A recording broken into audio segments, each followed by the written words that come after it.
आज देश में साधु संतों पर साजिशें और अत्याचार बढ़ रहे हैं। ऐसे समय में संत समाज की सुरक्षा को लेकर आप क्या कहेंगे? अखिल भारतीय श्री पंच दिगंबर अनी अखाड़ा के अध्यक्ष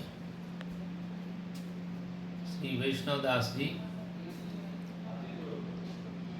अखाड़ा का निर्माण ही इसीलिए किया जाता है, जब जब धर्म पर में, सनातन धर्म के ऊपर में आक्रामक जब हमला करता है तो अखाड़े ने उसका उत्तर दिया है।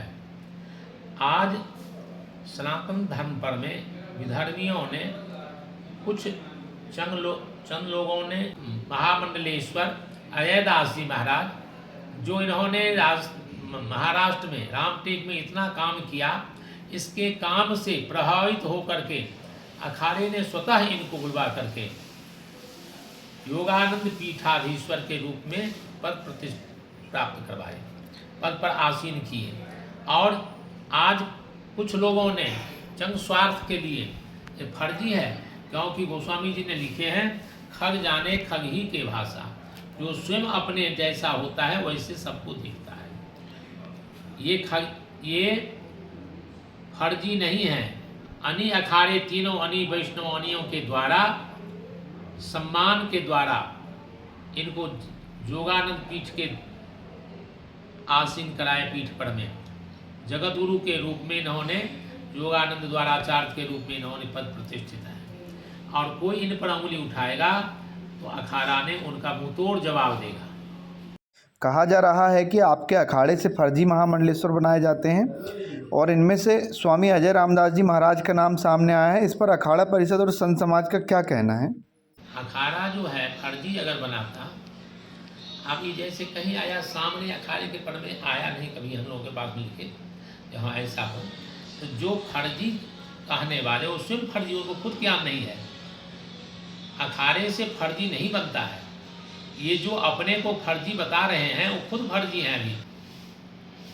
और इनको तो वैष्णव ने तीनों अनी के द्वारा इनको पद प्रदान किया गया, सम्मान किया गया है।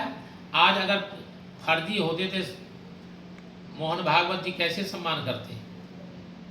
आज जहाँ जाते वहाँ संतों के द्वारा इनका सम्मान होता है, तो फर्जी को हो रहा है। तो किसी के कहने से नहीं हो जाता कोई फर्जी, वो तो वक्त बताता है कौन फर्जी है कौन असली है। मंडलेश्वर थे, महामंडलेश्वर जगत गुरु के रूप में अब हैं और रहेंगे। जी महाराज जी।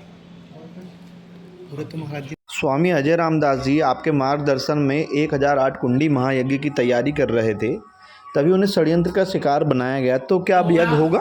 जब द्वाराचार्य जगत गुरु ने, अजय दास जी महाराज ने यह निर्णय लिया वहाँ पीठ बनाने का और पीठ का निर्माण कार्य शुरू कर दिए, तो यज्ञ का संकल्प लिए हैं। तो देखिए, यज्ञ जब कोई पीठ बनता है, कोई देवता की प्रतिष्ठा होती भगवान का, वहाँ तो यज्ञ का कार्य, यज्ञ से ही भगवान का प्राकट्य है, तो यज्ञ तो होगा ही। पीठ वहाँ बनता है, यज्ञ होगा कहाँ? अयोध्या में यज्ञ वहीं होगा, इसलिए निश्चित रूप से वहीं यज्ञ होगा। 108 कुंडी, उसकी 1108 कुंडी यज्ञ होगा और उसका सुरक्षा प्रशासन के हाथ में है। वो प्रशासन का कर्तव्य है, प्रशासन को करने का है, जो जगत गुरु श्री अभयानंदाचार्य जी का सुरक्षा प्रदान करें और सभी तन मन धन से सहयोग दे करके उनका यज्ञ का पूरा कराएं।